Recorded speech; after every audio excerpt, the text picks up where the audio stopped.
जय हिंद दोस्तों। स्वागत है आप सभी का हमारे YouTube चैनल लॉ मंथन में। चलिए शुरू करते हैं। जैसा कि आप सभी जानते होंगे या अगर नहीं जानते हैं तो हमारे YouTube चैनल के प्लेलिस्ट में जाकर के ये चेक कर लें कि कॉन्ट्रैक्ट और जूरिस्प्रूडेंस के वीडियोस के सर अर्थात कृष्णकांत सर के द्वारा प्रोवाइड की जा रही हैं।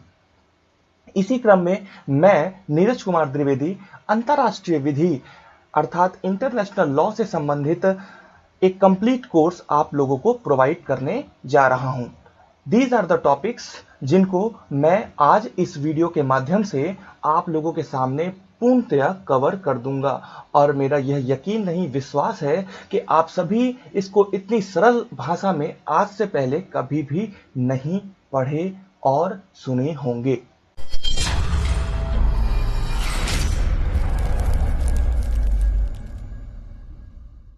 शुरू करते हैं हमारा कंप्लीट कोर्स इंटरनेशनल लॉ। तो देखिए, अंतरराष्ट्रीय विधि को एक सब्जेक्ट के तौर पर तैयार करने से पहले या उनके जितने भी पॉइंट्स हैं उनको कवर करने से पहले, चाहे वो परिभाषा हैं, चाहे डिफरेंट विधिवेत्ताओं द्वारा दी गई परिभाषाएं हों, चाहे उसका संबंध हो, चाहे उसकी प्रकृति हो, चाहे उसका आधार हो, इन सभी को पढ़ने से पहले हमें ये जानना चाहिए कि इन सभी पॉइंट्स को पढ़ने का हमारा औचित्य क्या है, हमारे टारगेट्स क्या हैं। तो सबसे पहले ये कंप्लीट कोर्स उन विद्यार्थियों को लाभान्वित करेगा जिनका सिविल सर्विसेज एग्जाम्स में कानून अर्थात लॉ को उन्होंने ऑप्शनल सब्जेक्ट के तौर पर ऑप्ट किया होगा, जो कि फर्स्ट पेपर के तहत 125 मार्क्स कंटेन्स करता है। इट मींस 125 मार्क्स कंटेन करता है ओनली इंटरनेशनल लॉ का पार्ट फर्स्ट पेपर में, सिविल सर्विस के ऑप्शनल सब्जेक्ट अगर आपने लॉ चुन करके रखा है। दूसरी चीज है, जितने भी स्टेट पीसीएसजे एग्जाम्स होते हैं उसमें आपको ये मेरा कोर्स हेल्प करेगा। तीसरी चीज है कि अगर आप किसी कॉलेज में एलएलबी या बीए एलएलबी का कोर्स कर रहे हैं तो वहां पर आपको इंटरनेशनल लॉ को सब्जेक्ट के तौर पर एक 6 महीने या 1 साल के दौर में आपको वो पढ़ना पड़ेगा। तो उस कंडीशन में आपको कॉलेज ना जाने का बहुत ही मन करता है, या कह सकें कि आपको वो एनवायरनमेंट नहीं मिल पाता है, या आप वर्किंग हैं, या तमाम चीजें हैं जिसके कारण आप कॉलेज नहीं जा पाते हैं और वहां पर टीचरों के अंडर में रह करके उस सब्जेक्ट के प्रति ज्ञान नहीं प्राप्त कर पाते हैं। तो उस कंडीशन में आप इस वीडियो के माध्यम से इंटरनेशनल लॉ का एक अच्छा खासा ज्ञान इस वीडियो में आप प्राप्त कर लेंगे। और सबसे अंतिम चीज है कि एक समाज को कानून का एक अच्छा खासा ज्ञान होना चाहिए, क्योंकि कानून का ज्ञान ना होना, आप किसी भी प्रकार से एक डिफेंस नहीं बता सकते हो कि हमें सर माय लॉर्ड हमें ये इस कानून का, इस पर्टिकुलर लॉ का ज्ञान नहीं था, इसलिए मुझे इस पर्टिकुलर आरोप से मुक्त कीजिए। तो इस तरह से हम देख रहे हैं कि हमारा इंटरनेशनल लॉ एक बहुत ही इंपॉर्टेंट रोल अदा करने वाला है एक स्टूडेंट के जीवन में, और साथ ही साथ एक समाज के, एक लॉ नोइंग सोसाइटी के निर्माण में बहुत ही अहम रोल अदा करेगा। तो चलिए शुरू करते हैं।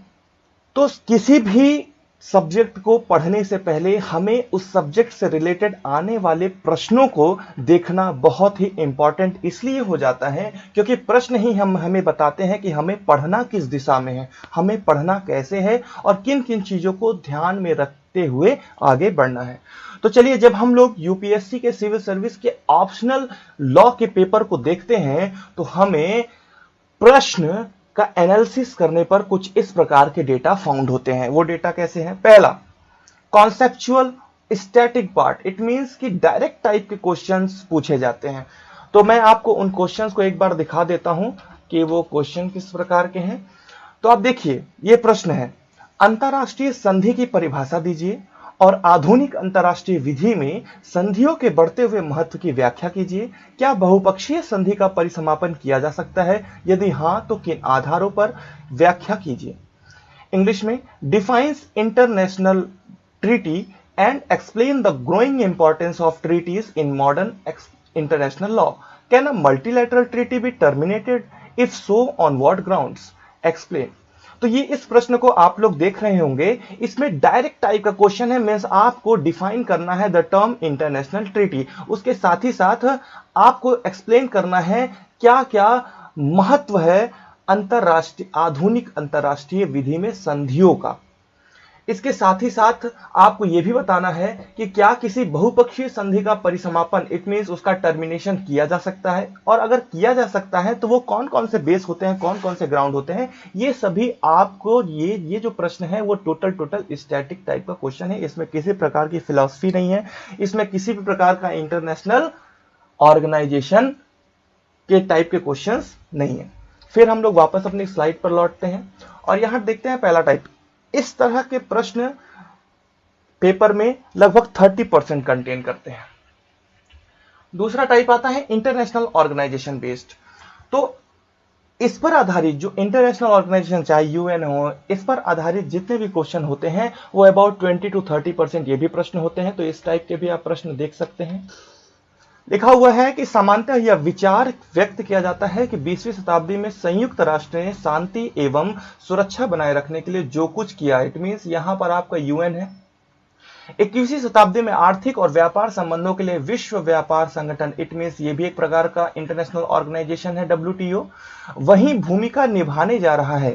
राज्यों की राजनीतिक संप्रभुता से आर्थिक संप्रभुता की ओर परिवर्तनशील धारणा के संदर्भ में उपयुक्त कथन पर चर्चा कीजिए। It is generally viewed that what the UN did in the 20th century for maintenance of peace and security, the WTO is going to play the same role on economic and trade relations in the 21st century. Discuss the above statement in view of the changing notion of political sovereignty to economic sovereignty of states. दूसरा प्रश्न देखिए, international organisation based. मानव पर्यावरण से आप क्या समझते हैं? मानव पर्यावरण के संरक्षण और सुधार में संयुक्त राष्ट्र संघ की भूमिका की विवेचना कीजिए। What do you mean by human environment? Discuss the role of United Nations organisations in protecting and improving the human environment. जैसा कि आप सभी लोग देख रहे हैं, मैं ये कंप्लीट कोर्स आप लोगों को बाइलिंगुअल समझाऊंगा, इट मींस इंग्लिश और हिंदी दोनों में ही, बट हिंदी पर ज्यादा फोकस रहेगा। तो दो तरह के आपने प्रश्न देख लिए कि इस तरह के प्रश्न पूछे जा रहे हैं। तीसरा टाइप देखते हैं। तो थोड़ा सा ये है, इसमें थोड़ा से बड़े टाइप, मतलब कि अच्छे खासे प्रश्न रहते हैं, फिलोसॉफिकल टाइप क्वेश्चंस। ये संख्या में तो कम रहते हैं लेकिन इनका उत्तर थोड़ा सा घुमावदार होता है। इट मींस कि आप थोड़ा सा फिलोसॉफिकल है, आपको देख करके ही समझ में आ रहा होगा। तो इस टाइप के प्रश्न भी आप देख लीजिए। अंतरराष्ट्रीय विधि मुख्यतः राज्यों के अधिकारों, कर्तव्यों एवं हितों से संबंधित है। अंतरराष्ट्रीय विधि में व्यक्तियों तथा गैर राज्य निकायों के स्थान के उल्लेख के साथ इस कथन का समालोचनात्मक परीक्षण कीजिए। International law is primarily concerned with rights, duties and interests of states. Critically examine the statement with reference to the place of individuals and non-state entities in international law. वहीं दूसरा प्रश्न देखा जाए, इससे संबंधित it means philosophical type question देखा जाए, तो जब एक्स्ट्राडिशन इट मींस प्रत्यर्पण आरंभ हो जाता है तब शरण एसाइलम को विराम लगता है। टिप्पणी कीजिए। साथ ही अग्रणी केसों के उल्लेख के साथ प्रत्यर्पण के विभिन्न सिद्धांतों को स्पष्ट कीजिए। Asylum stops as it were when extradition begins. Comment also explain the various principles of extradition with reference to leading cases. तो यहां पे आपने सभी प्रकार के प्रश्नों को देख लिया है। इसी के साथ साथ आप देख लीजिए कि ये जो कोर्स कंप्लीट होने वाला है, ये जो इंटरनेशनल लॉ का पूरी सीरीज आने वाली है, वो किन किन टॉपिक्स को कवर में कर दूंगा। तो पहला टॉपिक अंतरराष्ट्रीय कानून की प्रकृति और परिभाषा, ये पहला टॉपिक आज इस वीडियो में कंप्लीट हो जाएगा। दूसरा, अंतरराष्ट्रीय कानून और नगर पालिका कानून, it means relations between international law and municipal law, ये अगले वीडियो में देखा जाएगा। तीसरा है राज्य मान्यता और राज्य उत्तराधिकार, state recognition and state succession. Fourth है समुद्र का कानून, अंतर्देशीय जल, क्षेत्रीय, समुद्र संगत, क्षेत्र महाद्वीपीय, सेल्फ विशेष आर्थिक क्षेत्र, उच्च समुद्र, it means law of the sea, inland waters, territorial sea, continuous zone, continental shelf, exclusive economic zone, high seas. व्यक्ति इंडिविजुअल्स, राष्ट्रीयता, नेशनैलिटी, स्टेटलेसनेस, उनके प्रवर्तन के लिए उपलब्ध मानवाधिकार एवं प्रक्रियाएं, human rights and procedures available for their enforcement, राज्यों, प्रत्यर्पण और शरण के क्षेत्रीय क्षेत्राधिकार, territorial jurisdiction of states, extradition and asylum. तो वो एसाइलम और एक्स्ट्राडिशन वाला क्वेश्चन याद आ रहा होगा, तो वो वाला क्वेश्चन यहां पर हम लोग सॉल्व कर लेंगे।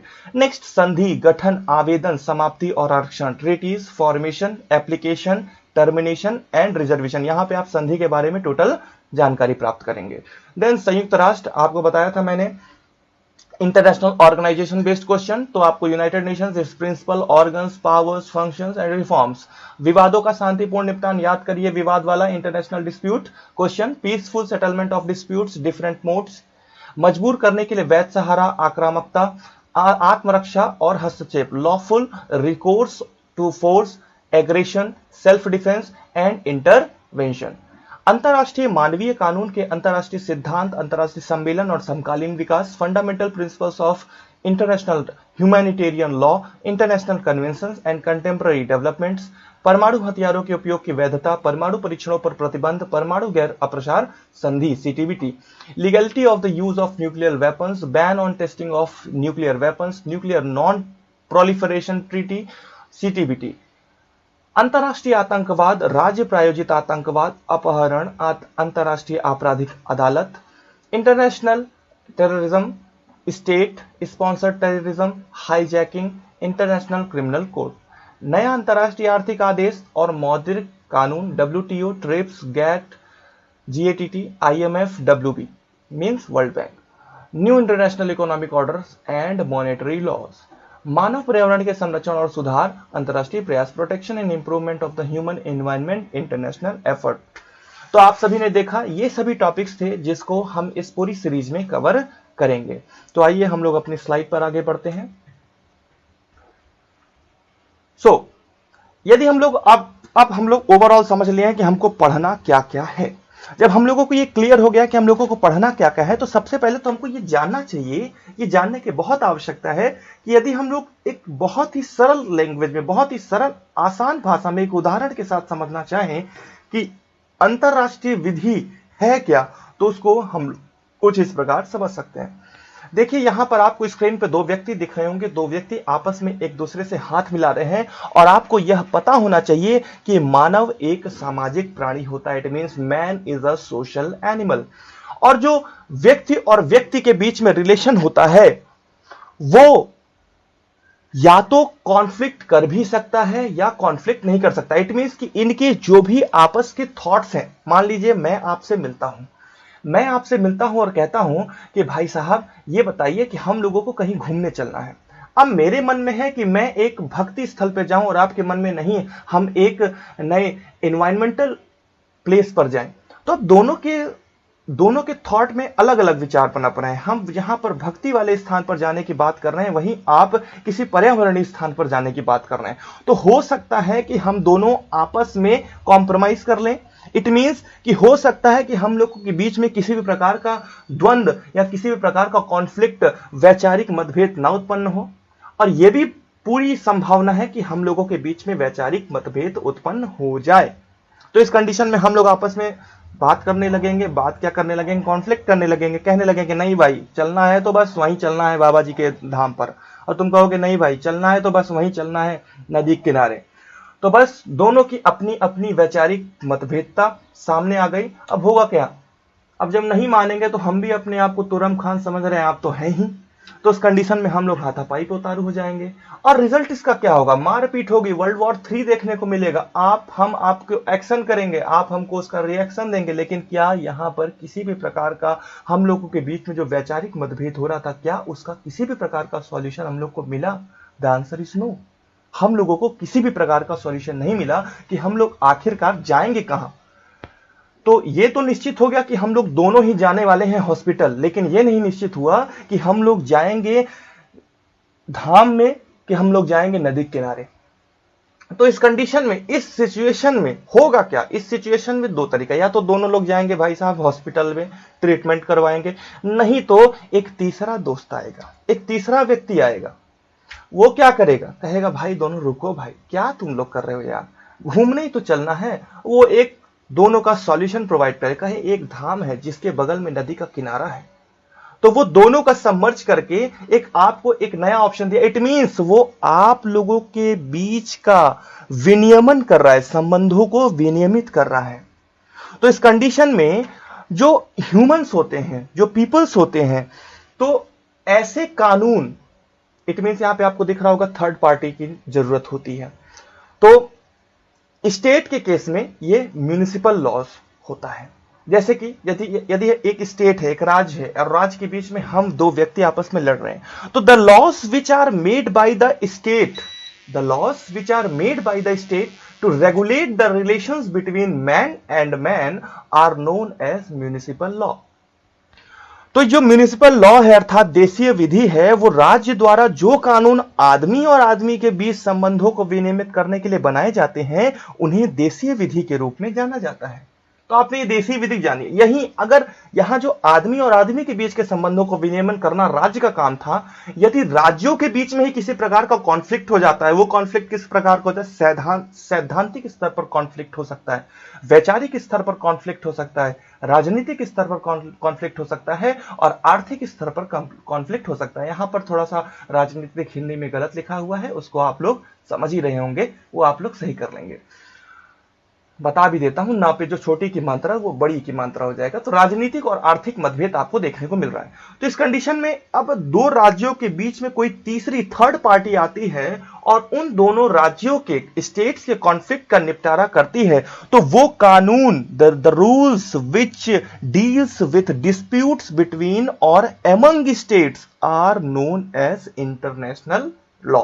तो वे नियम या कानून जो दो या दो से अधिक राज्यों के संबंधों को विनियमित करते हैं, अंतरराष्ट्रीय विधि कहलाती है। तो ओवरऑल आप लोगों को यह एकदम क्लियरली समझ में आ रहा होगा कि अंतरराष्ट्रीय विधि एक जनरल लैंग्वेज में आपको समझ में आ गया होगा कि मतलब जैसे आपस में हम दोनों ने कोई झगड़ा किया और कोई थर्ड पार्टी आया, हम लोगों को समझा दिया, हम लोगों ने वो नियम जो उसने बताया उसको फॉलो कर लिया, तो इट मींस वहां पे म्युनिसिपल लॉ कार्य कर रहा है। या जैसे मान लीजिए हम आपस में लड़ने के बाद आएगी पुलिस, पुलिस किसका पार्ट करेगी, रोल अदा करेगी, वो स्टेट का रोल अदा करेगी, क्योंकि वहां से उसको पूरा कंट्रोल है।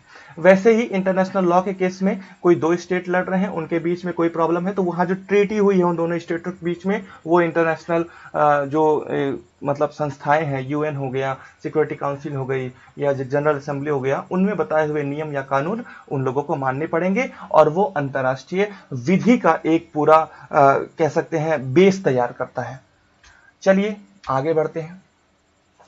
अब हम लोगों ने इंटरनेशनल लॉ को एक बहुत ही बेहद आसान शब्दों में यह समझ लिया कि इंटरनेशनल लॉ है क्या। अब देखते हैं कुछ इंपॉर्टेंट पॉइंट्स इंटरनेशनल लॉ के बारे में। तो सबसे पहले जो इंटरनेशनल लॉ टर्म को यूज किया था, उसको यूज किया था श्रीमान जर्मी बेंथम जी ने सन 1780 ईस्वी में। कब किया था? 1780 में। तो उन्होंने कहा कि अंतरराष्ट्रीय विधि पद जो है वो राष्ट्रों की विधि पद का समानार्थक है। Means law of Nations. तो इन्होंने कहा कि जो अंतरराष्ट्रीय विधि पद है वो राष्ट्रों की विधि पद का समानार्थक है, उसका सिनोनिम है। ये उन नियमों और सिद्धांतों का निकाय है जो अंतरराष्ट्रीय समुदाय के सदस्यों के आपसी संबंधों तथा आचरणों का विनियमन करता है। तो जेरेमी बेंथम बहुत ही महान व्यक्ति थे और कहा जाता है कि दूसरा जेरेमी बेंथम इंग्लैंड में अब न जन्म लेगा, मतलब अब वह जन्म नहीं लेगा। तो ये उनकी महानता को प्रदर्शित करता है। दूसरा, एम देखा जाए तो इंटरनेशनल लॉ का उद्देश्य या कह दिया जाए लक्ष्य क्या था, तो लक्ष्य था तो to maintain international peace and security. तो इंटरनेशनल लॉ का लक्ष्य क्या है? पहला, to maintain international peace and security. दूसरा, to develop friendly relations among nations. तो ये कह रहा है कि एक तो सबसे पहले कि हमको अंतरराष्ट्रीय शांति और सुरक्षा चाहिए। दूसरा, जो हमारे सदस्य राष्ट्र हैं, समझ में आ रहा है, जो हमारे जुड़े हुए सदस्य राष्ट्र हैं, अर्थात अंतरराष्ट्रीय समुदाय के सदस्य जैसे कि संयुक्त राष्ट्र संघ के सदस्य के बीच उनको मैत्रीपूर्ण संबंध को प्रोत्साहन प्रदान करना है। यही इंटरनेशनल लॉ के प्रमुख लक्ष्य हैं। तो अब दो विधा आती है, एक आता है, दो टाइप आता है इंटरनेशनल लॉ का। पहला आता है सार्वजनिक अंतरराष्ट्रीय विधि, it means public international law, और दूसरा आता है प्राइवेट इंटरनेशनल लॉ। पहला है पब्लिक इंटरनेशनल लॉ, दूसरा प्राइवेट इंटरनेशनल लॉ। दोनों को समझने का प्रयास करते हैं कि ये इंटरनेशनल लॉ का जो प्रकार डिफाइन किया गया है वो किस प्रकार का है। तो जो पब्लिक इंटरनेशनल लॉ होता है इसे सामान्य तौर पर सभी राष्ट्रों पर एक समान लागू होती है। यह सभी राष्ट्रों पर एक समान रूप से लागू होती है और इसे लॉ ऑफ नेशंस भी कहा जाता है। इंटरनेशनल लॉ को लॉ ऑफ नेशंस भी कहा जाता है। Originates largely from the direct agreements and treaties between nations, that's why it generally applies to all nations equally. क्योंकि इसका जो उद्भव होता है, मेरी बात समझ में आ रहा है, इसका तो जनरेट होता है, जो ये जहां से ये उत्पन्न होता है वो डायरेक्ट एग्रीमेंट के थ्रू जनरेट होता है, डायरेक्ट ट्रीटीज के थ्रू जनरेट होता है नेशंस के बीच में। इसलिए ये सामान्य तौर पर सभी राष्ट्रों पर एक समान रूप से लागू होती है। Next point, public international law और प्राइवेट इंटरनेशनल के लॉ के बीच में अगर डिफरेंस समझना चाहें तो mainly related to states as well as individually some extent. तो पब्लिक इंटरनेशनल लॉ में ये केवल और केवल राज्य ही नहीं शामिल होते हैं, इसके साथ ही साथ इंडिविजुअल्स अर्थात व्यक्ति भी शामिल होते हैं। ये आगे चल करके आगे की स्लाइड में आपको ये अच्छे से क्लियर कर दूंगा। नेक्स्ट, प्राइवेट इंटरनेशनल लॉ के बारे में बात किया जाए तो ये जैसे कि वो लॉ ऑफ नेशंस कहा जाता था, मतलब वहां पर बहुत सारे स्टेट्स की बात की जा रही है। यहां पर जो प्राइवेट इंटरनेशनल लॉ है ये म्युनिसिपल लॉ का एक पार्ट है। पार्ट कहने का मतलब कि एक टाइप है उस चीज का, जैसे देशीय विधि उसके अंतर्गत चलने वाले जितने कानून होते हैं, व्यक्ति और व्यक्ति के बीच में जो भी कानून का विनियमन होता है, संबंधों का विनियमन होता है, वो म्युनिसिपल लॉ के तहत आता है। वैसे ही प्राइवेट इंटरनेशनल लॉ भी एक प्रकार है म्युनिसिपल लॉ का। दूसरा, ये जो प्राइवेट इंटरनेशनल लॉ है वो कंट्रीज के रेस्पेक्ट में डिफर करता है। इट मींस वो बदलता रहता है कंट्रीज टू कंट्रीज। क्यों? Because its rules are prepared by the legislature of a nations whose jurisdiction applies to the issue and recognized by the court। इसलिए कंट्रीज टू कंट्रीज डिफर करता है, क्योंकि ये जो इनका जो निर्माण होता है ना, ये जो बनाए जाते हैं वो पर्टिकुलर उनके लेजिस्लेचर से अर्थात विधानमंडल द्वारा तैयार किए जाते हैं और जिसका jurisdiction applies to the issue, मतलब जहां पर उस इशू से रिलेटेड जहां जो जुरिस्डिक्शन होता है जिस जगह पर, वहां के लेजिस्लेचर द्वारा निर्माण होता है। और दूसरा, उसका रिकॉग्निशन किसके द्वारा होता है? कोर्ट्स के द्वारा होता है। और अच्छे समझने का प्रयास किया जाए तो इसके जो नियम है वो किसी राष्ट्र के विधानमंडल द्वारा तैयार किए जाते हैं और उस राज्य की अदालतों द्वारा उन्हें मान्यता प्रदान कर उनका विकास किया जाता है। नेक्स्ट पॉइंट देखा जाए, ओनली रिलेटेड टू इंडिविजुअल्स। इनमें केवल और केवल व्यक्ति ही सम्मिलित होते हैं, केवल और केवल व्यक्ति से संबंधित होता है ये। तो ये कहा जा सकता है कि जो प्राइवेट इंटरनेशनल लॉ है वो अंतरराष्ट्रीय विधि की वो शाखा है जो ऐसे विवादों या मुद्दों पर लागू होने वाले कानून का निर्धारण करती है जिनमें एक से अधिक राष्ट्र शामिल हों, और उस अदालत का भी निर्धारण करती है जिसकी अधिकारिता उस मुद्दे के संबंध में फैसला करने की है। मेरी बात समझ में आ रही कि नहीं?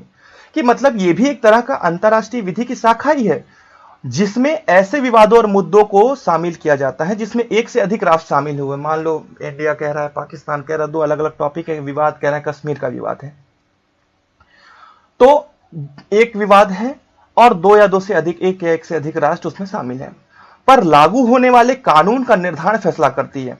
तो इस प्राइवेट इंटरनेशनल लॉ के तहत क्या किया, ये निर्धारण किया जाएगा कि संबंधित विवाद या मुद्दों में किस लेजिस्लेचर को अधिकार है उस पर कानून बनाने का। दूसरा चीज, और किस अदालत को, किस कोर्ट को अधिकार है उस मुद्दे से संबंधित फैसला देने के लिए। यह किस में डिफाइन होता है? प्राइवेट इंटरनेशनल लॉ में। कोई दिक्कत यहां तक मेरे को नहीं लगती, अगर होगी तो कमेंट करके आप जरूर बताएंगे। और यह भी बताएंगे कि पब्लिक इंटरनेशनल लॉ की डिफिनेशन अपने लैंग्वेज में आप लिख दीजिए और प्राइवेट इंटरनेशनल लॉ की डिफिनेशन अपने लैंग्वेज में कमेंट सेक्शन में लिख दीजिए, जिससे मैं जानूं कि आप लोग कितना समझ पा रहे हैं। आगे बढ़ते हैं, आगे देखते हैं पब्लिक इंटरनेशनल लॉ को। अब हम लोग जो पढ़ेंगे यहां पर मेनली हम लोग का इंटरनेशनल लॉ में पब्लिक इंटरनेशनल लॉ को फोकस करने वाले हैं, जिसे हम लोग लॉ ऑफ नेशंस भी कहते हैं। तो जब हम लोग इंटरनेशनल लॉ टर्म बोलेंगे ना, तो वहां पर सीधा सीधा उसका मतलब होगा पब्लिक इंटरनेशनल लॉ। तो डिफिनेशन दिया गया है डिफरेंट राइटर्स के द्वारा, डिफरेंट लीगल एडवाइजर या कह सकते हैं आपका कि विधिवेत्ताओं द्वारा इंटरनेशनल लॉ की परिभाषाएं दी गई हैं। तो जिनमें आपके ओपेनहाइमर इन सभी ने परिभाषा के तौर पर क्या दिया, ये सब मैं आगे स्लाइड बताऊंगा, अभी केवल सबके नाम में लिस्ट करके बता दे रहा हूं। प्रोफेसर एल ओपेनहाइम, कमेंट में बताइएगा एल का फुल फॉर्म क्या है। दूसरा जेएल बिरली, सेम हियर, कमेंट में बताइए जेएल बिरली का फुल नेम क्या है। तीसरा है टॉर्सन गिल। चौथा है लॉर्ड कॉलरिज। लॉर्ड कॉलरिज न्यायाधीश थे जिन्होंने क्वीन वर्सेस कैन मामले पर अपना निर्णय दिया था और उस निर्णय में ही उन्होंने इंटरनेशनल लॉ की डिफिनीशन एक प्रोवाइड की थी। फिर फोर्थ है चार्ल्स जी फेनविक, जिसे उचित माना जाता है कि जो वर्तमान में जो सतत परिवर्तनशील चरित्र है इंटरनेशनल लॉ का, उसको कहीं ना कहीं तक ये फॉलो करते हैं। फिफ्थ है जे जी स्टार्क, तो इनकी उपयुक्त परिभाषा। तो ये सभी वो विधिवेत्ताएं थे जिन्होंने इंटरनेशनल लॉ टर्म को एक डिफिनीशन के माध्यम से, फिलहाल डिफिनीशन देना बहुत बड़ी बात हो जाती है। जैसा कि आप सभी बताओ कि अंतरराष्ट्रीय विधि शब्द को परिभाषित करना वैसे तो अपने आप में गागर में सागर भरने के समान है, लेकिन कई विधिवेत्ताओं ने ऐसा करने का कई प्रयास किया, जिसके सम्मिश्रण से वर्तमान में अंतरराष्ट्रीय विधि के, अगर सबको मिला दिया जाए तो अंतरराष्ट्रीय विधि के सतत परिवर्तनशील चरित्र का अवलोकन किया जा सकता है। तो ये सभी वो विधिवेत्ता थे जिन्होंने अंतरराष्ट्रीय विधि को एक परिभाषा के माध्यम से हम लोगों के सामने प्रस्तुत किया। फिर इन सभी को देखते हुए एक कॉमन डिफिनीशन, मतलब वर्तमान परिदृश्य में देखने पर एक कॉमन डिफिनीशन निकालने की आवश्यकता, जो कि हमने ओपेनहाइम और स्टार्क की परिभाषाओं को लेकर के बनाया। तीसरा है कि इन सभी लोगों ने जो परिभाषाएं दी, तो उससे इंटरनेशनल लॉ टर्म के आधार पर इंटरनेशनल लॉ के बीच में के विचारों पर कुछ कॉन्फ्लिक्ट हुआ। मतलब ये जो भी लोग जो देने लगे, अपनी अपनी बातें करने लगे इंटरनेशनल लॉ के संदर्भ में, उसमें कॉन्फ्लिक्ट आने लगा। जैसा मैंने बताया था कि विचारों मतभेद थे, तो ये लोग भी एक इंसान ही, तो उनके विचारों मतभेद आया। तो वो मतभेद किस आधार पर था, इंटरनेशनल लॉ से संबंधित किस प्रकार का मतभेद था, वो आप लोग को यहां पर समझाया जाएगा। जैसे कि ऑस्टिन ने कहा कि not law at all, positive international morality कहा। फिर ओपेनहाइम ने कहा weak law but still a law. फिर उसके बाद हॉलैंड ने कहा वैनिसिंग पॉइंट ऑफ ज्यूरिस्प्रूडेंस। ठीक है, तो ये सभी उन्होंने कहा, पॉइंट्स दिया, और इसके बाद हम उसका कंक्लूजन दे देंगे। ये एक ओवरव्यू था कि हम आगे की स्लाइड्स में कैसे हम लोग पूरा एक तरह से परिभाषा और उसकी प्रकृति की बात करने वाले हैं। तो देखिए, ये है हमारे ओपेनहाइम साहब, इन्होंने परिभाषा दी अंतरराष्ट्रीय विधि की। सबसे पहले, या कह सकते हैं सबसे प्रसिद्ध लेखक थे इन्होंने, और इन्होंने शुरुआत की इंटरनेशनल लॉ की परिभाषा की। तो इन्होंने दी, क्या दी, लॉ ऑफ नेशंस और इंटरनेशनल लॉ। तो टर्म पर ध्यान दीजिए, लॉ ऑफ नेशंस और international law is the name for the body of customary and conventional rule. ध्यान दीजिएगा, customary and conventional rule which are considered legally binding by civilized states। तो यहां पर यह भी टर्म है civilized states in their intercourse with each other 1905 में। हिंदी में देख लेते हैं, तो राष्ट्रों की विधि अथवा अंतरराष्ट्रीय विधि प्रथागत तथा संधि के अंतर्गत बनाए गए नियमों के निकाय को प्रदान किया गया वह नाम है जिसे सभ्य राष्ट्रों द्वारा अपने पारस्परिक संव्यवहारों में कानूनन बाध्यकारी माना जाता है। तो बहुत ही सिंपल डेफिनेशन है, याद करने में आपको कोई भी प्रॉब्लम नहीं होगी। केवल ध्यान इन सभी टॉपिक्स का, पॉइंट्स का दीजिएगा कि राष्ट्रों की विधि अथवा राष्ट्रीय अंतरराष्ट्रीय विधि प्रथागत तथा संधि के अंतर्गत बनाए गए नियमों के निकाय पर ध्यान दीजिएगा। फिर उसके बाद सभ्य राष्ट्र पर ध्यान दीजिएगा, और पारस्परिक संव्यवहारों में कानूनन बाध्यकारी माना जाता है, इस चीज को ध्यान दीजिएगा। तो देखिए, इनकी इस परिभाषा का विभिन्न आलोचकों ने अत्यंत आलोचनाएं की। वो आलोचना किन किन सेक्शंस पर की, देखिए, सबसे पहले मैंने हाईलाइट किया है राष्ट्र के बारे में, और उन्होंने कहा है सभ्य राष्ट्र। तो बात यह आती है कि उन्होंने सभ्य राष्ट्र क्यों कहा। तो केवल राष्ट्रों के ही नहीं बल्कि अंतरराष्ट्रीय संगठनों के भी अधिकार और कर्तव्य होते हैं। इन्होंने जो सभ्य राष्ट्र कहने का तात्पर्य, जो राष्ट्र शब्द यूज किया, तो उन्होंने राष्ट्र के साथ साथ किसी भी अंतरराष्ट्रीय संगठनों का प्रयोग अपनी परिभाषा में नहीं किया। तो यहां से हम लोग क्या समझ रहे हैं कि केवल राष्ट्रों को ही नहीं उनको सम्मिलित करना चाहिए था, उसके साथ साथ उन्हें अंतरराष्ट्रीय संगठनों को भी सम्मिलित करना चाहिए था। क्यों? क्योंकि अंतरराष्ट्रीय संगठनों के भी अपने अधिकार और कर्तव्य होते हैं, भले ही राष्ट्र की तुलना में कम हो। फिर दूसरा, उन्होंने राष्ट्र के आगे सभ्य लगा दिया। तो बात यह उठती है कि सभ्य होने का परिचय किसी राष्ट्र को ना तो उसका इतिहास और ना ही उसकी संस्कृति दे सकता। आप किस आधार पर किसी राष्ट्र को सभ्य कह देंगे? जैसे कि उन्होंने बहुत ही पक्षपात रूप से चीन, जिसकी संस्कृति 5000 वर्ष पुरानी है, उसे असभ्य राष्ट्र कह दिया और क्रिश्चियन राष्ट्रों को ही सभ्य राष्ट्र की संज्ञा दी। तो कहने का मतलब है इस थ्रेट पर इनका आलोचना की गई। दूसरा पॉइंट, प्रथागत और संधि। इसमें इन्होंने कस्टमरी और कन्वेंशनल रूल की बात की। ये कस्टमरी और कन्वेंशनल क्या है, कन्वेंशन क्या है, कस्टम्स क्या है, ये सब हम आगे की वीडियो से बहुत अच्छे समझ जाएंगे, लेकिन अभी अगर बताएंगे तो आप लोगों को कंफ्यूजन क्रिएट होगी और उसे आप प्रश्न पे प्रश्न पूछते जाएंगे। तो अभी केवल और केवल इतना ध्यान दीजिए कि प्रथागत और कस्टमरी और कन्वेंशनल रूल्स। तो इसमें इनका ये आलोचना की गई कि इसके साथ मीन्स प्रथागत संधि तो ठीक है, इसके साथ साथ इन्होंने विधि के सामान्य सिद्धांत, जो कि आईसीजे के अनुच्छेद 38 के तहत अंतरराष्ट्रीय कानून का तीसरा स्रोत बताया गया है, उसको उन्होंने अपनी परिभाषा में नहीं शामिल किया है। तो मतलब कि इस आधार पर इसका ये आलोचना की जाती है कि इन्होंने प्रथागत तथा संधि के अंतर्गत बनाए गए नियमों के निकाय के साथ साथ इन्हें विधि के सामान्य सिद्धांतों का वर्णन नहीं किया, इसलिए इस आधार पर यहां पर इनको आलोचना की गई। तीसरा पॉइंट है नियमों का निकाय। यहां पे ये नियमों का निकाय कह रहे हैं, तो ये जो शब्द नियमों का निकाय है ना, it means body of rules, दिख रहा है ना, consider legally binding civilization body of rules. तो ये जो नियमों के निकाय की बात कर रहे हैं ना, ये शब्द गतिहीन और अपर्याप्त है। ये क्या है, गतिहीन और अपर्याप्त है। विधि जो है, जो लॉ है, वो समय तथा परिस्थिति के अनुसार सतत परिवर्तनशील रहती है। तो यहां पे विधि के निकाय के रूप में इनको यूज करना चाहिए, जबकि नियमों के निकाय रूल्स का प्रयोग कर दिया, इनको विधि लॉ का प्रयोग करना चाहिए था। तो ये हो गया। अब देखिए, अब ये जो आलोचनाएं हैं, इन सभी आलोचना को इन्होंने, ओपेनहाइम जी ने देखा, समझा और महसूस किया कि हाँ, कुछ आलोचनाएं सही हैं, कुछ आलोचनाएं इनके अनुसार तब भी नहीं सही लगी। तो after being criticised on highlighted issues, Oppenheim's 9th edition book redefines international law, in which most of the problems are shortlisted except describing general principle of law. उसमें उन्होंने इन सभी चीजों को तो शामिल कर लिया, लेकिन ये जनरल प्रिंसिपल ऑफ लॉ को शामिल नहीं किया। तो एक तरह से वो भी कंप्लीट तरीके से नहीं थी। तो आप लोगों ने ये देख लिया। फिर उसके बाद नेक्स्ट देखते हैं। हमने जब ओपेनहाइम को समझ लिए हैं, तो थोड़ा जो और मैंने बताया था नाम विधिवेत्ताओं के, तो उन पर भी ध्यान दे लेते हैं कि वो उन्होंने किस आधार पर परिभाषाएं दी थी इंटरनेशनल लॉ की। तो जेएल ब्रिलली का नाम आप लोगों ने पीछे देखा होगा। जेएल ब्रिलली ने क्या किया, इसको देखने का प्रयास करते हैं। जेएल ब्रिलली ने कहा कि राष्ट्रों की विधि, लॉ ऑफ नेशंस तथा अंतरराष्ट्रीय विधि को इस प्रकार परिभाषित किया जा सकता है कि यह नियमों तथा कार्यवाही के सिद्धांतों का एक निकाय है।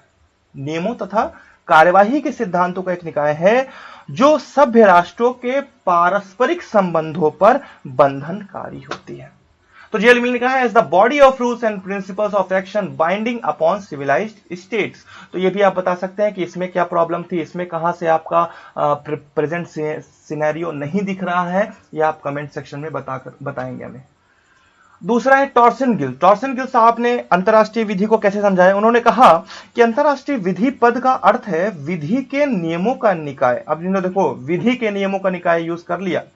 विधि के नियमों का निकाय जो अंतरराष्ट्रीय समुदाय तथा राष्ट्रों के समुदाय पर लागू होते हैं। Body of rules of law apply with in the international community और सोसाइटी ऑफ स्टेट।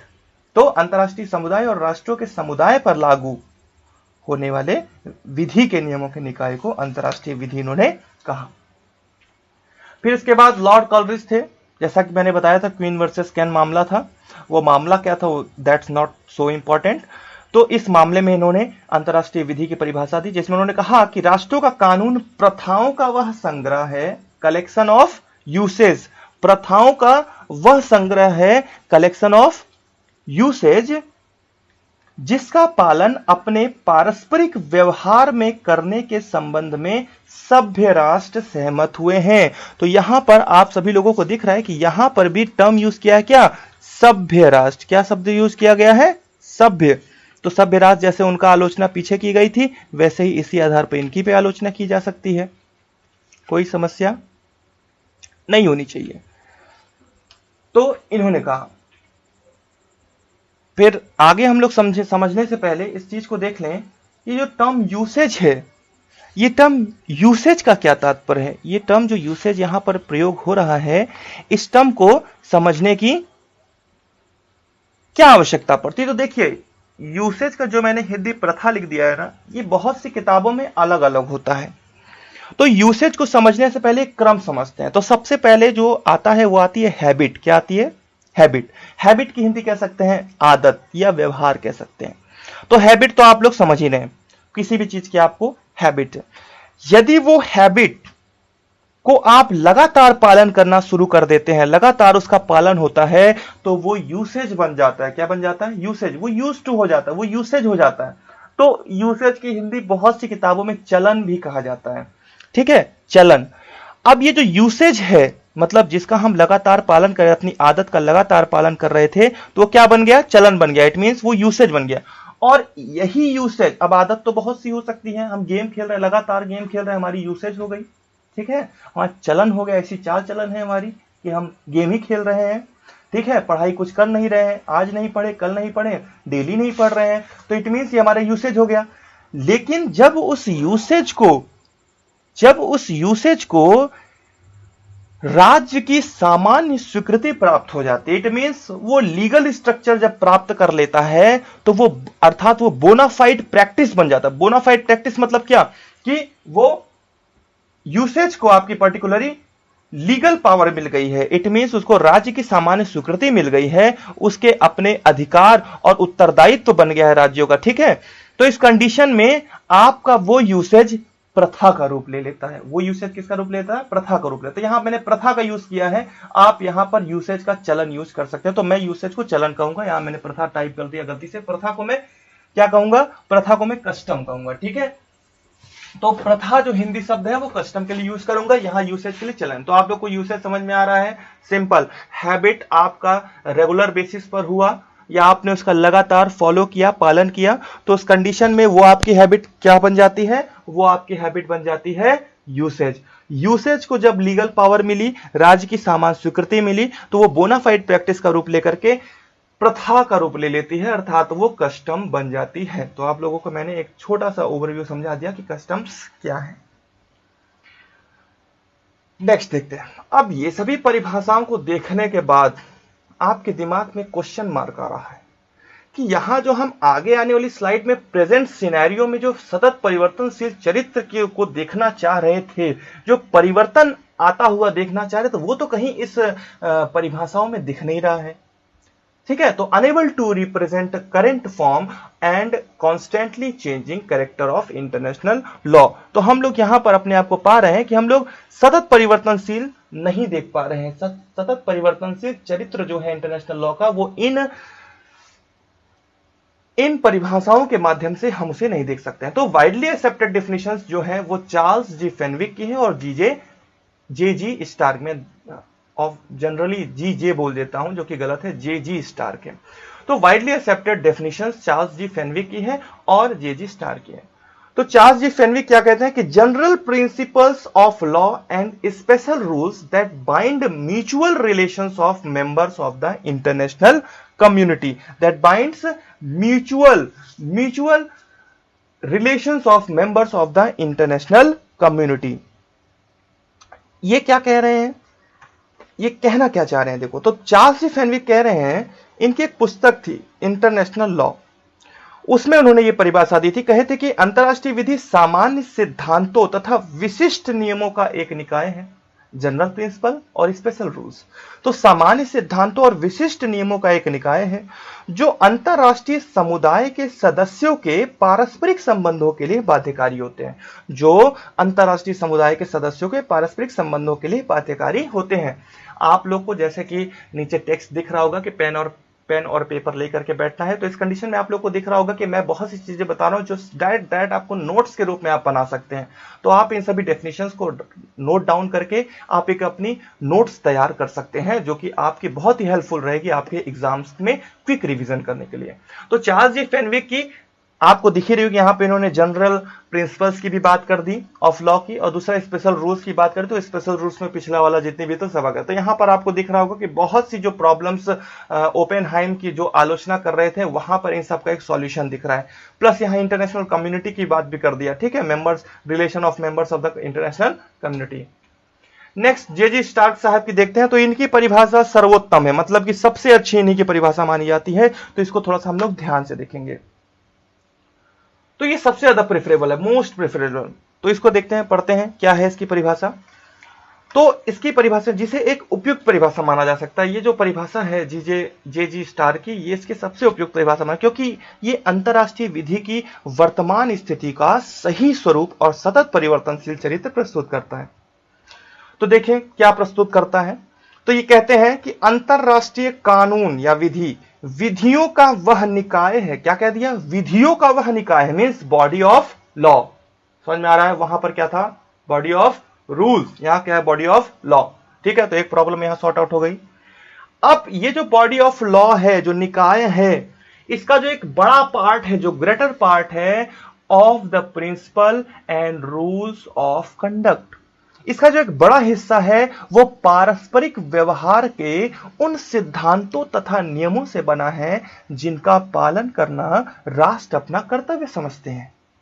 अतः वे सामान्य तौर पर उनका पालन अपने पारस्परिक संबंधों में करते भी हैं, और जिसके अंतर्गत निम्नलिखित भी शामिल हैं। तो it includes also rules of law relating to, वो नियम जो संबंधित है किससे? इंटरनेशनल ऑर्गेनाइजेशन और इंटरनेशनल संस्थाएं, इंस्टीट्यूशंस।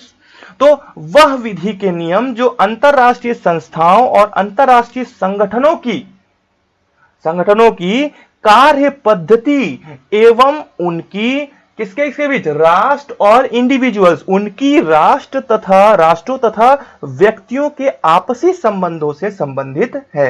राष्ट्र तथा व्यक्तियों के आपसी संबंधों से संबंधित है। तो पहला तो ये हो गया। तो फिर से एक बार रिवाइज कर लेते हैं कि जे.जे. स्टार्क ने कहा कि अंतरराष्ट्रीय कानून विधियों का वह निकाय है, बॉडी ऑफ लॉ, ठीक है, जिसका एक बड़ा हिस्सा पारस्परिक व्यवहार के उन सिद्धांतों तथा नियमों से बना है जिनका पालन करना राष्ट्र अपना कर्तव्य समझते हैं। मतलब राष्ट्र अपना कर्तव्य समझते हैं कि हमें वो व्यवहार आपस में निभाने चाहिए, उन्हें हमको समझना चाहिए। अतः वे सामान्य तौर पर उनका पालन अपने पारस्परिक संबंधों में करते भी हैं। और उसी के साथ साथ it also includes rules of law relating to international organization and international institution, ठीक है, ऑफ स्टेट एंड इंडिविजुअल्स। तो वह विधि के नियम जो अंतरराष्ट्रीय संस्थाओं और अंतरराष्ट्रीय संगठनों की कार्य पद्धति एवं उनकी राष्ट्रों तथा व्यक्तियों के आपसी संबंधों से संबंधित हो। दूसरा, तो वे विधि के नियम जो इंडिविजुअल्स और नॉन स्टेट एंटिटीज की यहां पर बात करते, तो व्यक्तियों और गैर राज्यीय सत्ताओं से संबंधित विधि के कुछ नियम, मींस व्यक्तियों, इंडिविजुअल्स और नॉन स्टेट एंटिटीज जो हैं, जो स्टेट नहीं है लेकिन एक नॉन स्टेट एंटिटीज, जैसे जितने भी टाइप के एनजीओस हो गए, ठीक है, तो ये सभी नॉन स्टेट एंटिटीज हैं, से संबंधित विधि के कुछ नियम जहां तक इनके अधिकार और कर्तव्य अंतरराष्ट्रीय समुदाय से संबंधित हो, जहां तक इनके अधिकार और कर्तव्य अंतरराष्ट्रीय समुदाय से संबंधित हो, वहीं तक विधि के इनके नियम इसके अंतर्गत, अंतरराष्ट्रीय कानून के अंतर्गत सम्मिलित किए जाएंगे। मेरी बात समझ में आ रहा है? तो ये जे.जे. स्टार्क की थी।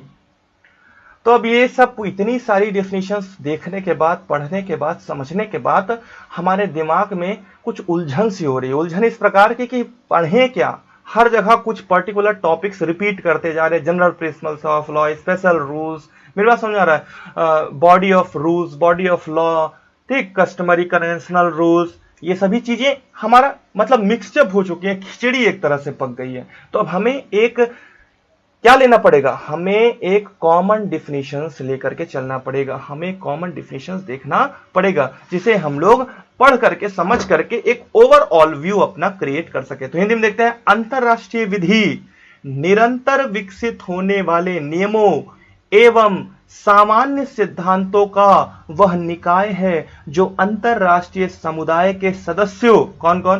प्रभुत्व संपन्न राष्ट्र, व्यक्ति, अंतरराष्ट्रीय संस्थाएं, संगठन तथा गैर राज्य इकाइयां शामिल हैं, के पारस्परिक संबंधों को नियंत्रित करता है। तो अंतरराष्ट्रीय काम क्या है? नियंत्रण करना।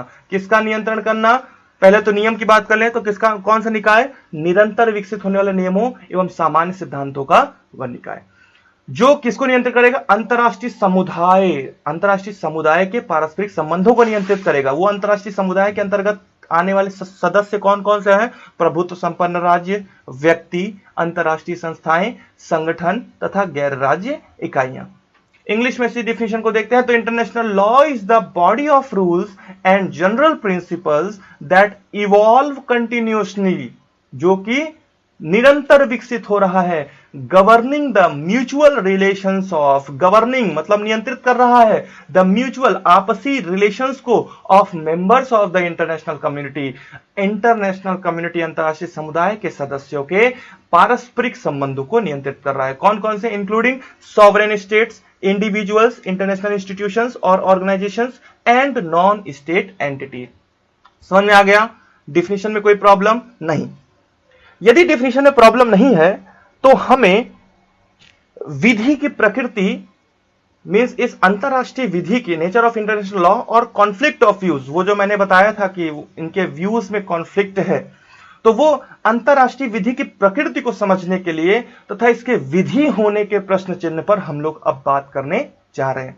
तो पहला सेक्शन हम लोगों ने कंप्लीट कर लिया था जो कि परिभाषा वाला सेक्शन था, जिसमें आपका इंटरनेशनल लॉ की परिभाषा की बात हो रही थी। और ये दूसरा सेक्शन है जिसमें हम लोग अंतरराष्ट्रीय विधि की प्रकृति की गणना करेंगे, प्रकृति की जांच करेंगे कि क्या यह सही अर्थों में, सच्चे अर्थों में इसे हम लोग विधि की संज्ञा दे सकते हैं। हम जो लोग जिसके जो सफिक्स में विधि लगा दिए हैं, क्या ये विधि कहना इस अंतरराष्ट्रीय विधि को कहां तक उचित है? तो देखते हैं। तो जैसा कि मैंने बताया, प्रश्न ये उठता है कि क्या अंतरराष्ट्रीय विधि वास्तव में विधि है? Is it a law?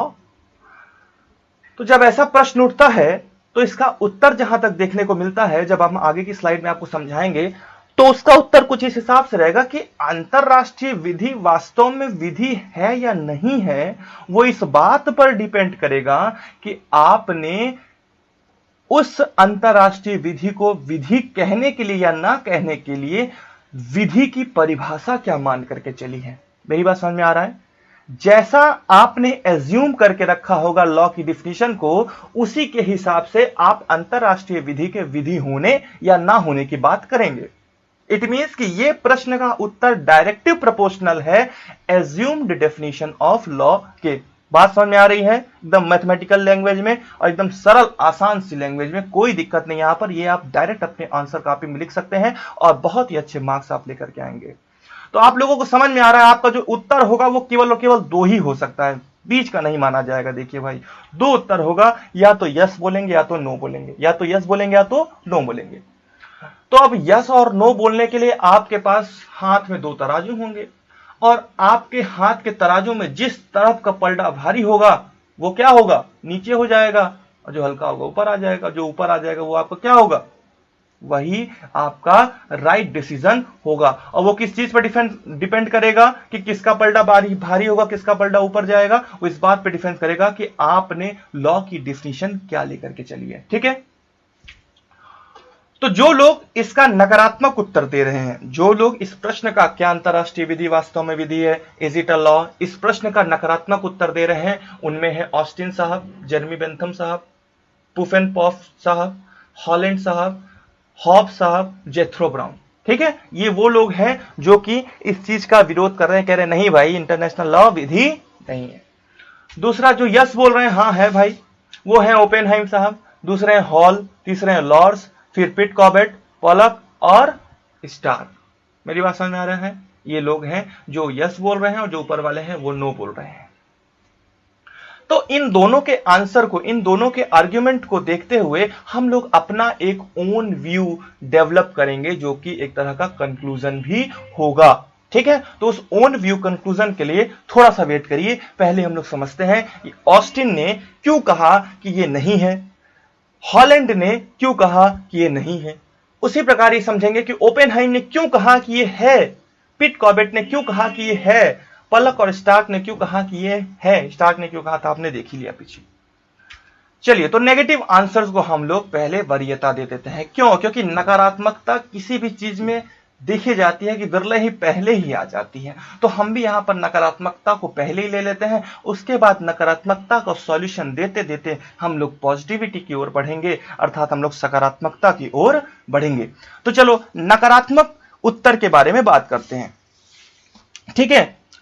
तो मतलब नकारात्मक उत्तर क्या होगा इसका, आप लोग बताइए, कमेंट सेक्शन में लिखिए। फिलहाल मैं बोल देता हूं, नकारात्मक उसका उत्तर यह होगा कि अंतरराष्ट्रीय विधि को विधि कहना तर्कसंगत नहीं होगा। अंतरराष्ट्रीय विधि को विधि कहना तर्कसंगत नहीं होगा। तो कौन थे भाई साहब जो कह रहे थे तर्कसंगत नहीं होगा? नाम देखिए, Austin, full name John Austin. इन्होंने क्या दिया? नकारात्मक उत्तर दिया। तो यदि नकारात्मक उत्तर दिया होगा तो कुछ ना कुछ उत्तर तो दिया होगा। वो उत्तर देखिए, इन्होंने कहा कि जो आपका अंतरराष्ट्रीय विधि है वो विधि नहीं है, वो क्या है? वो पॉजिटिव इंटरनेशनल मोरालिटी है। वो क्या है? पॉजिटिव इंटरनेशनल मोरालिटी है, अर्थात हिंदी में सकारात्मक अंतरराष्ट्रीय नैतिकता है, जिसमें राष्ट्रों के बीच सामान्य तौर पर प्रचलित धारणाएं अथवा भावनाएं अंतर्विष्ट होती हैं। तो इनका मानना क्या लिखा ना, due to only moral force. इनका मानना यह था कि अंतरराष्ट्रीय विधि विधि नहीं है, वे इसे सकारात्मक अंतरराष्ट्रीय नैतिकता कहते हैं, जिसमें मात्र नैतिक दबाव उपस्थित होता है। इट मींस देखो, उनका मानना था कि अंतरराष्ट्रीय विधि विधि नहीं है, वे इसे सकारात्मक अंतरराष्ट्रीय नैतिकता कहते हैं, जिसमें मात्र नैतिक दबाव उपस्थित होता है। क्योंकि ऑस्टिन ने जो परिभाषा लेकर के रखी थी लॉ की, जैसा कि मैंने बताया कि उसका विधि होना या ना होना इस बात पर डिपेंड करेगा कि पर्टिकुलर पर्सन ने लॉ की डिफिनीशन क्या लेकर के रखी है। मेरी बात समझ में आ रहा है? तो इन्होंने जो विधि की परिभाषा लेकर के रखी थी, वो कहा कि विधि उन नियमों का निकाय है जो किसी संप्रभु राजनीतिक प्राधिकार से उत्पन्न और लागू होता है। अब क्योंकि उनके अनुसार, यहां इंग्लिश में देख लीजिए, law body of rules set and enforced by a sovereign political authority. तो क्या है? सेट एक तो उत्पन्न हुआ, दूसरा इन्फोर्स्ड मतलब कि क्या? वो लागू हो रहा है by a sovereign political authority, मतलब यहां पे कोई संप्रभु राजनीतिक प्राधिकार होना चाहिए। अब क्योंकि हमारा जो इंटरनेशनल लॉ है वो किसी विधि प्रदान करने वाले प्राधिकार से तो उत्पन्न हो नहीं रहा है, तो इसलिए उन्होंने सीधे सीधे कह दिया इसके पीछे कोई भी मंजूरी का बल नहीं है, इसलिए हम इसे विधि नहीं कहेंगे। ठीक, तो इन्होंने क्या कहा? Not law at all. इन्होंने कहा कि नॉट लॉ एट ऑल, ये लॉ नहीं है। कारण क्या? पहला, राजनीतिक सत्ता का अभाव, क्योंकि इन्होंने पहले से लॉ की डिफिनेशन मान के रखा था कि set and enforced sovereign political authority.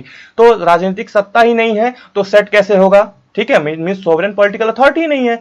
दूसरा विधायिनी संस्था का अभाव, वही बात है। तीसरा, सक्षम न्यायपालिका का अभाव। तो ये तीनों ही काम यही करते हैं कि सेट करते और इन्फोर्स करते सोवरेन पॉलिटिकल अथॉरिटी के रूप में। तो ये तीनों ही नहीं थे, it means lack of competent judiciary. ये तीनों ही जब वहां पर अवेलेबल नहीं थे, इसलिए उन्होंने कहा कि नॉट लॉ एट ऑल। तो इन्होंने निगेटिव आंसर दिया।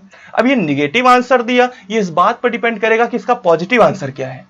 ठीक है, तभी इसको आप निगेटिव कह पाएंगे ना। चलिए, तो दूसरे कौन थे जिन्होंने नेगेटिव आंसर दिया? उनका नाम था हॉलैंड। क्या नाम था? हॉलैंड। हॉलैंड में भी नेगेटिव दिया। क्या दिया? कहा, इन्होंने कहा कि ये अर्थात इंटरनेशनल लॉ विधि शास्त्र का, न्याय शास्त्र का लुप्त प्राय बिंदु है। It means it is a vanishing point of jurisprudence. आपको जैसा कि पता है, कृष्णकांत सर जूरिस्प्रूडेंस पर अपना वीडियोस अपलोड कर रहे हैं। उन वीडियोस को देख करके आप जूरिस्प्रूडेंस पर अपनी अच्छी खासी नॉलेज डेवलप कर सकते हैं। इसलिए आई बटन पे जाकर के उनकी वीडियोस आप देख सकते हैं।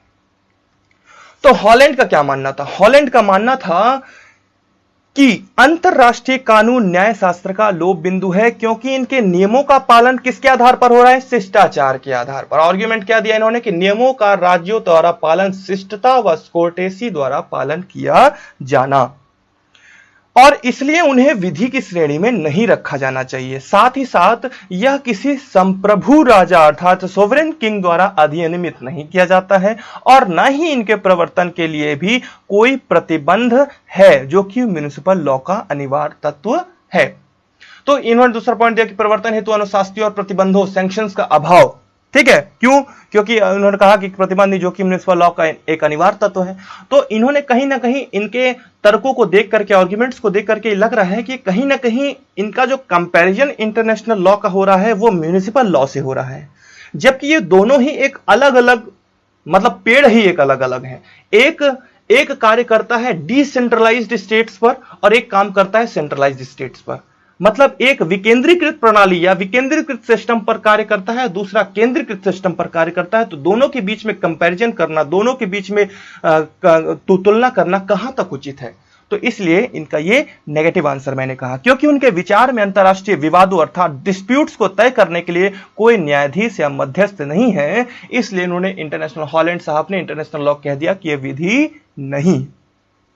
कोई दिक्कत यहां तक? तो आप लोग को दिख रहा होगा कि जहां एक और ऑस्टिन और हॉलैंड जैसे विधिवेत्ताओं ने अंतरराष्ट्रीय विधि को विधि नहीं माना, वहीं दूसरी ओर हॉल और लॉरेंस ने इसका खंडन निम्न आधारों पर किया। तो आप लोगों को देखना चाहिए कि उनके अनुसार अंतरराष्ट्रीय विधि को आदतन विधि, हैबिचुअल लॉ के रूप में माना और प्रवर्तित किया जा सकता है। ठीक। और पिट कॉबेट, ये पिट कॉबेट याद करिए, मैंने यस वाले में सब लिखवाया था पिट कॉबेट, लेकिन मैंने स्लाइड्स में नहीं यूज किया, इसलिए मैंने बता दे रहा हूं कि पिट कॉबेट ने क्या किया, कहा था। पिट कॉबेट ने कहा कि अंतरराष्ट्रीय विधि का दर्जा विधि के समकक्ष होना चाहिए, न कि नैतिकता के। कभी कभी भंग किए जाने से देश के कानून की ही तरह यह तुच्छ नहीं हो जाता, क्योंकि आदतन अपराधी दंडाभाव के साथ उसकी अवज्ञा करते हैं। मतलब ये कहना चाहते हैं, पिट कॉबेट साहब ये कहना चाहते हैं कि यदि कोई व्यक्ति किसी देश के कानून का एक या दो बार या मतलब भंग करता है, तो इसका तात्पर्य यह नहीं हो जाता है कि वो कानून ही तुच्छ हो जाता है, वो कानून ही नीचे गिर जाता है। इसलिए वो कहते हैं कि नहीं, ये कानून है। तो ऑस्टिन और हॉलैंड का क्रिटिक्स कौन करेगा? ओपेनहाइम साहब करेंगे। ओपेनहाइम साहब ऑस्टिन को रिप्लाई करेंगे, जवाब देंगे। आपको दिख रहा होगा लिखा है law is not equal to, mathematical language में ये इक्वल के बाद क्रॉस कर दिया, इसे कहते हैं इज नॉट इक्वल टू। ठीक। तो law is not equal to only set and enforced rules by sovereign political authority, but it is also consist of. तो जैसा कि मैंने बताया था ना, यदि किसी के तथ्य को, किसी के विचार को खंडन करना है, तो उसके द्वारा एजम्प्ट किए गए लॉ के डिफिनीशन को भी आपको खंडन करना पड़ेगा। तो ओपेनहाइम ने सिंपल यही कहा। उन्होंने कहा, ऑस्टिन साहब, जो आपने कानून की परिभाषा बताई है ना, वो कानून की परिभाषा ही आपकी गलत है। तो जब आपका आधार ही गलत है, तो आपकी नींव कैसे, जब आपकी नींव ही खराब है, तो आपका मकान कैसे सही बनेगा? मेरी बात समझना, कैसे टिकेगा?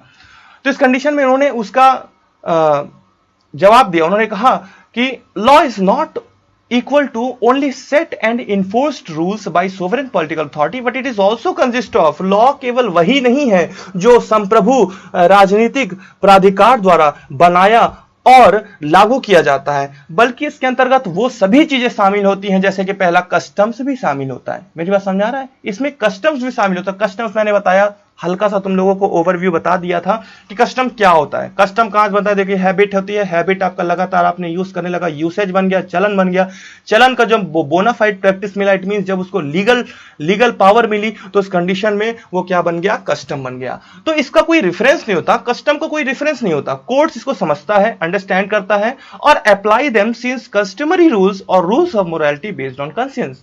क्योंकि जो कस्टमरी रूल्स और रूल्स ऑफ मोरालिटी होते हैं, वो अपने विवेक पर आधारित होते हैं। इसलिए कोर्ट्स जज होते हैं, उसको समझते हैं, उसको अपने विवेक से हैंडल करते हैं, और वो भी कानून के अंतर्गत माना जाता है। जैसे कि इंग्लैंड में कॉमन लॉ, जैसा कि प्राचीन में ये दिखलाओ प्रिमिटिव कम्युनिटी, फिर इसके बाद लेजिस्लेचर, पार्लियामेंट। प्रिमिटिव कम्युनिटी प्राचीन से आज की ओर। तो प्रिमिटिव कम्युनिटी, जैसा कि प्राचीन में आदिम जो समुदाय था, प्रिमिटिव कम्युनिटी में कोई विधि का लागू होना, किसी विधि का कोई विधि लागू हो रहा है, तो उस विधि का लागू होना इस बात पर निर्भर नहीं करता था कि उसके लिए कोई न्यायालय का गठन हो, ठीक है, ऑर्डर किया जाए। वे क्या करते, जनरली वो सर्वसम्मति से विधि को पारित कर देते थे, बगैर न्यायालय के विधि के दर्जे के, ठीक है, और वे उसे विधि का दर्जा दे देते थे, ठीक है, चाहे मतलब उसको सर्वसम्मति से पारित करते थे और उसके बाद उसको लॉ का दर्जा दे देते, विधि का दर्जा। उसी प्रकार आज के समय में आधुनिक राज्य में लोगों की जो आम सहमति होती है, जो हमारी और आपकी जो आम सहमति होती है, हम अपने अपने लोगों को चुनते हैं, अपने एरिया से रिप्रेजेंटेटिव चुनते हैं और वो जाकर के लेजिस्लेचर के पर, विधायक के पद पर जाकर के वहां पर बैठते हैं। इट मींस कि हम जो अपनी आम लोगों की जो आम सहमति होती है वो विधायिका के माध्यम से व्यक्त की जाती है, अर्थात संसद के माध्यम से व्यक्त की जाती है। लेकिन इसका तात्पर्य यह नहीं है कि विधि वही है जो संसद स्थापित करे, इसलिए यहां कई अलिखित कानून भी उपस्थित होते हैं। मेरी बात समझ में आ रही हो कि यहां पर अब हमने ये तो कह दिया चलो हम लोग की जो आम सहमति है वो हमारे द्वारा चुने गए रिप्रेजेंटेटिव्स के द्वारा वहां संसद में जो वो कह रहे हैं वो उन्होंने जो बना दिया वही है विधि। लेकिन वही केवल विधि नहीं है जो वहां संसद में स्थापित कर दिया, उसके साथ ही साथ कुछ कस्टम्स भी होते हैं जो विधि का दर्जा प्राप्त करते हैं। इसलिए ऑस्टिन की परिभाषा का ओपेनहाइम ने बहुत ही शानदार तरीके से खंडन किया। तो आपको यहां पर इसका क्रिटिक्स भी दिख गया।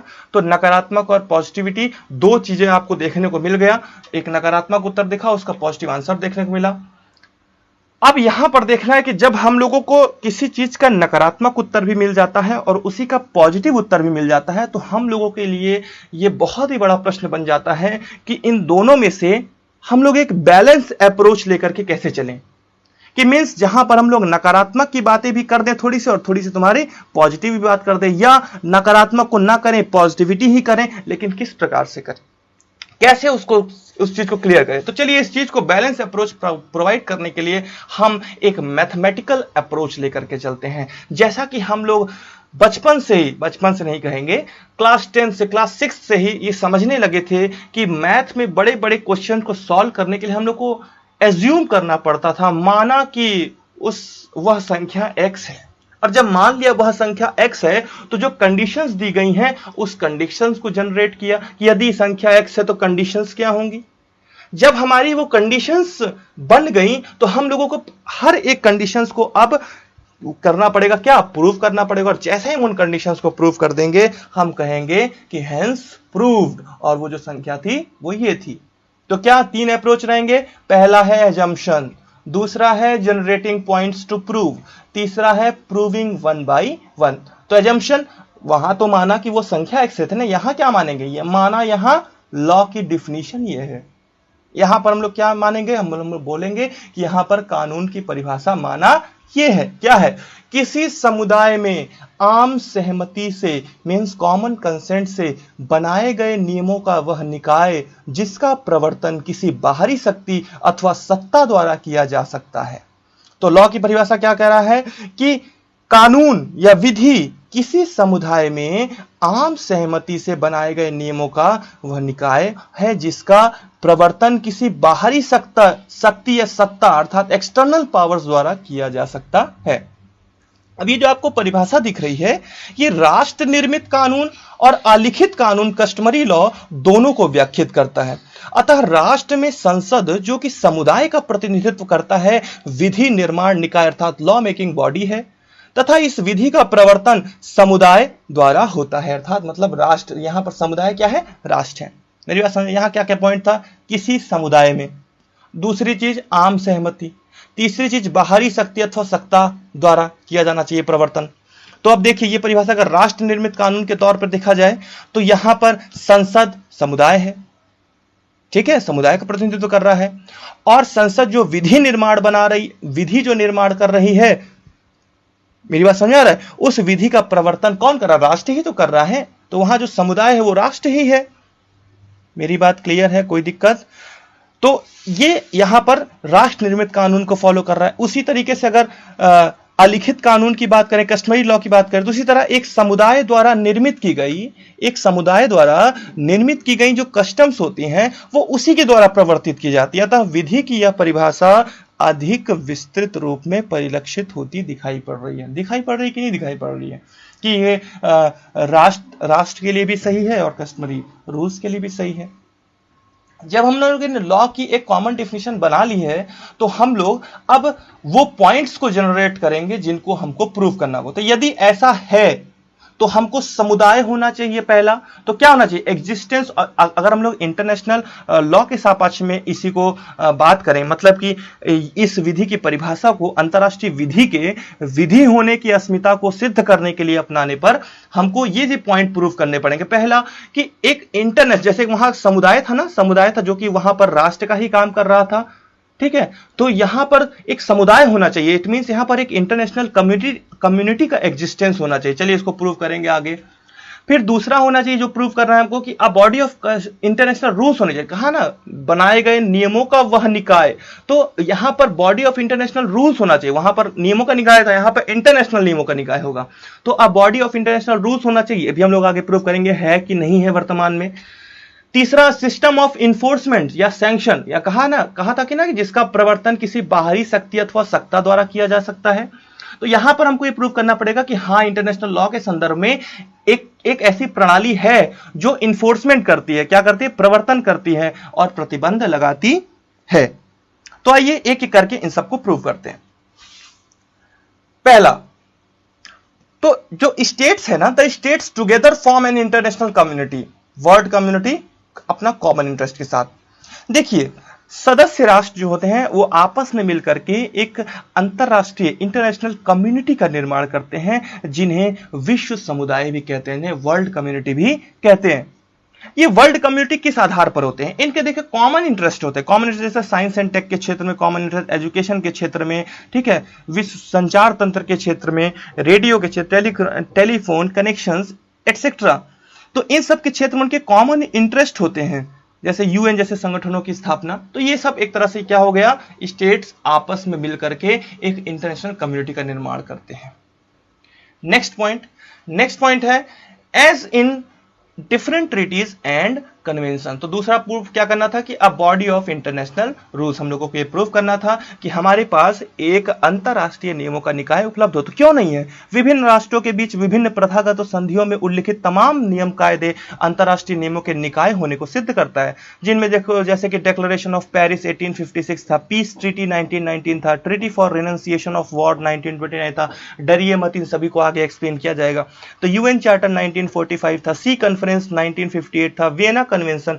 ये सभी चीजें किस चीज को शो कर रही हैं कि हाँ, उनके बीच में ट्रीटीज थी, कन्वेंशन थी, और यही ट्रीटीज और कन्वेंशन एक बॉडी ऑफ इंटरनेशनल रूल्स का निर्माण कर रही थी। फिर इसके बाद बात आती है इन्फोर्समेंट की या सिस्टम ऑफ इन्फोर्समेंट की। इन्फोर्समेंट की बात हम लोग देखिए दो प्रकार से करते हैं। उदाहरण के तौर पर समझिए, दो चीजें होती हैं, एक होती है इंप्रेशन और दूसरी होती है डिप्लोमेटिक प्रेशर। जैसे कि आप अपने घर में बहुत से कार्य ऐसे कर जाते हैं किसी बाहरी व्यक्ति के आने पर, जो कि आपने शायद ही अपने घर में कभी किया हो, लेकिन उनके आने से अपना इंप्रेशन दिखाने के लिए आप उस चीज को बार बार करते हैं। या आप किसी दूसरे के घर पे जाते हैं, अपनी चाची मामी के घर पे जाते हैं और यह दिखाना चाहते हैं सुबह उठते ही पैर छूना शुरू, जबकि घर में अपने किसी भी कभी भी तो आपने पैर छुआ ही नहीं किसी अपने बड़ों का, लेकिन वहां पर आप देखेंगे पूरे उनके घर के पैर छुएंगे। क्यों? क्योंकि आप इंप्रेशन एक अच्छा दिखाना चाहते हैं।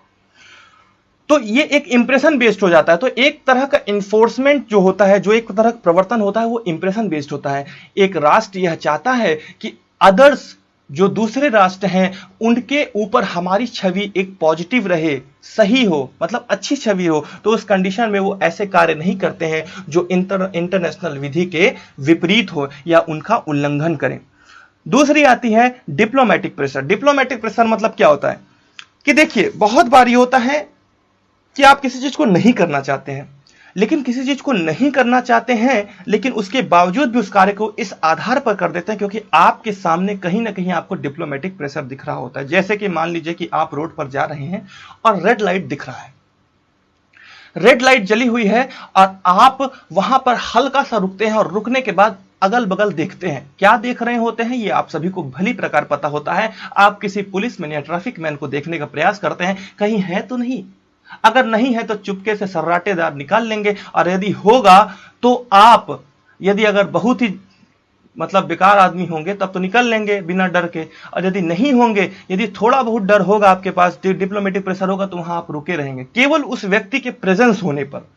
तो इसका मतलब क्या है कि किसी चीज के प्रेजेंस होने, जैसे कि घर में अपने पिताजी के प्रेजेंस रहने पर आप बहुत से कार्य डिप्लोमेटिक प्रेशर के तहत कर जाते हैं। मेरी बात समझ में आ रहा है? तो ये सभी चीजें थी। तो ये दो चीजें थे, आप लोग को समझाना था। आइए, अंतरराष्ट्रीय समुदाय के लिए प्रवर्तन निकाय की भी व्यवस्था है। राष्ट्र विधिक मामलों में एक दूसरे की सहायता करते हैं, ठीक है। राष्ट्रों के मध्य यूएन चार्टर के तहत पैसिफिक सेटलमेंट, सुरक्षा परिषद के सामूहिक सुरक्षा उपाय, अपराधियों को सजा, उदाहरण वॉर क्रिमिनल्स, ये सभी बात हो गई। ठीक है, राष्ट्रों के मध्य राजनीतिक विवादों सवालों को जनरल असेंबली या सुरक्षा परिषद के माध्यम से हल किया जा सकता है।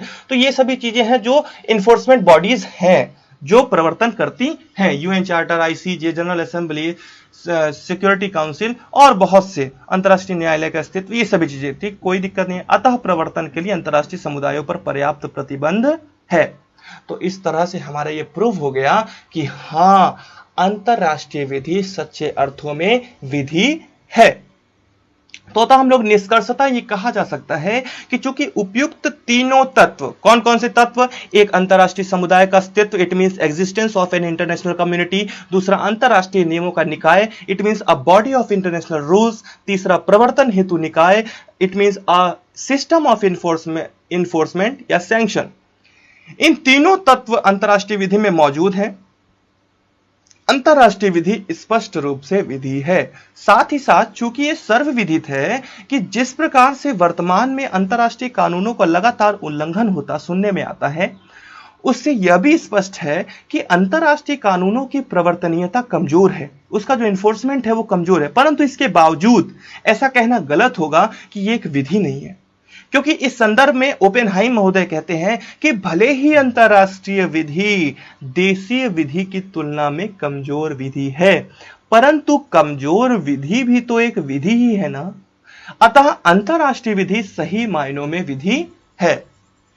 तो दोस्तों, यहां पर यह वीडियो लेक्चर खत्म होता है।